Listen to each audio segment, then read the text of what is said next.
What type of potential does Hunter have now at the Olympia looking like this?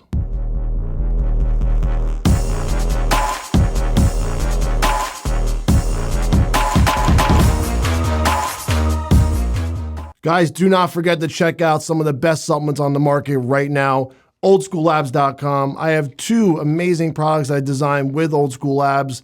Nitro 3D, which is our intra-workout, and Natty. You guys don't have to go to the dark side just yet because we have Natty. You guys could take this with no side effects. You don't need a PCT. You don't have to worry about suppressing your natural testosterone. This is very safe to use. And use my code NICKBS if you want to save and support. All right, so we are back here talking about Hunter Labrada's amazing performance at prejudging today, the Tampa Pro. And before we even get to the finals tonight, Hunter's got this win in the bag. He literally just said show up, go get his check, go get his Olympia qualification, pack his bags, and I guess he's off to Texas now to go try to beat Andrew Jacked. And that's going to be a real challenge for him, regardless how good he looks here, because Andrew is a tall task. Andrew is not going to show up like the rest of these guys did at the Tampa Pro. Andrew's going to be a big force, and Andrew wants that qualification just as bad as anyone else does. And even though Hunter just got his, Hunter said he's doing 2 shows this year because they want to do trial runs to make sure they get it down perfect for the Olympia. I mentioned before that there was one other guy at this show that looked very good that actually could push Hunter if he had a little more muscle on him, because John De La Rosa just missed the last couple of years of his professional career due to personal things, due to injuries, and he's back. If this was John De La Rosa's old form with the same amount of muscle that he had before he walked away for a little bit, I think this would have been a much closer battle because John looks phenomenal and he matches up really well next to Hunter when they stand next to each other. But the real difference in their physiques was, what I noticed was the most muscular, the front lat, and then the rear shots. Those are the shots where you could tell that Hunter is just much more muscular. I don't like to use the word bigger all the time because that doesn't mean you're a better bodybuilder, but he out-muscled John. John's got a lot of muscle, but Hunter's got a lot more muscle. And everywhere, like basically front and back, head to toe, Hunter's got a lot more muscle than John. But if John still had the same amount of muscle before he walked away from the stage, well, I think this would have been a much closer battle for 1 and 2, and maybe John could have beat him. But we saw a clear difference in size today and muscularity, and that's what happens when you walk away for a couple of years. You don't have the same fullness, the same pop, the same dense, hard muscle, but it doesn't mean John can't get it back eventually.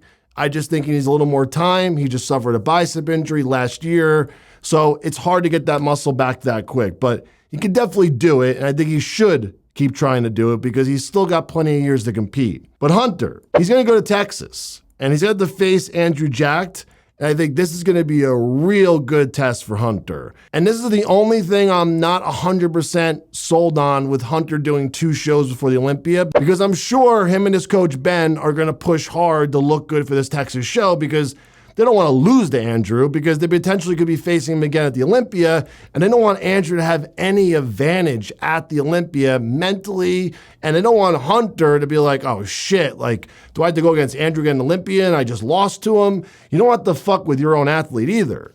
So, that being said, I don't know if this is necessarily the best idea if they're still going to do Texas or not. Now, maybe things will change because they look so good here, and maybe they're like, fuck Texas, that's too dangerous, let's not even go there.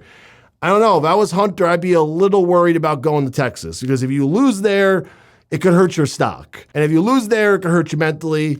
But if you go there and you whoop ass, it could really help you. But I don't think Hunter really needs anything else right now. The only things I need Hunter to work on are this, and this is going into the Olympia he's got to work on. The front double, he's stretching out way too much. The arms are way too high. He's stretching out the abdominal wall too much, the core. The arms are just like too extended out away. Like they're like just, everything is so stretched. I don't like that on Hunter. I like when Hunter is more dense, closed in, a little more reserved on letting the arms just like be so wide open and so high with the whole abdominal wall stretch. It flattens them out too much. It makes him look one-dimensional instead of 3D, like how he looks on other poses. Like he fixed the front lat looks great. The side chest is better. The side tricep is better. The back poses are better. The most muscular is better. The ab and thigh is better. But the front double, I just don't like. I think he would look so much better if he maybe blew out, but blew down on the abs, not stretched out his abdominal wall trying to pull a vacuum. And the arms are too high. They're too above the head. Your fist, in my opinion, should not be way above your head like this. I think it should be almost even, maybe a little bit higher than your head.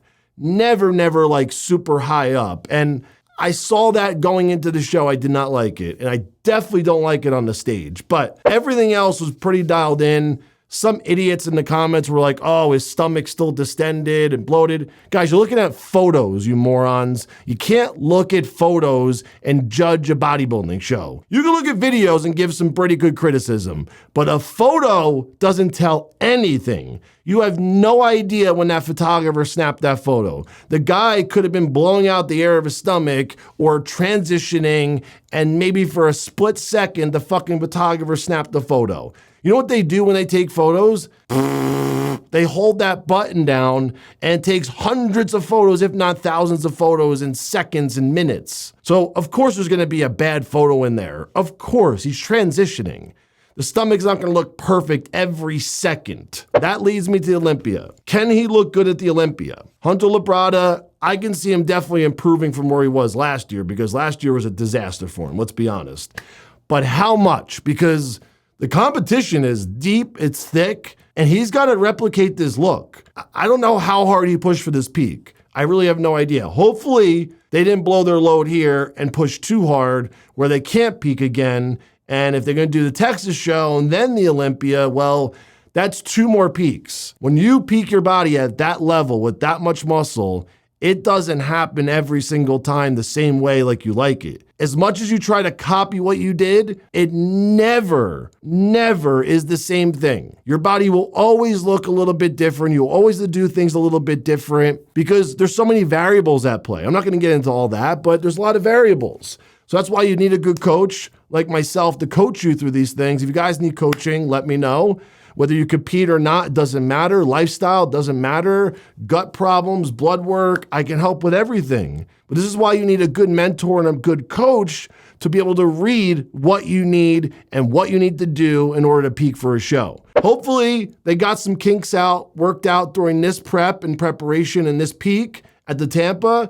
If they do Texas, they have another opportunity to work on some other things, and then they get to the Olympia. For sure, my prediction is Hunter improves on last year's placing. As far as how much he improves, well, that really all depends. It depends on how everyone else is going to look that day, obviously, who actually ends up being qualified for this show. And then I can tell you whether or not I think Hunter can make that top 5 again. But I feel really good about Hunter making that top 5. I do. I just don't want to say 100% yes or no yet.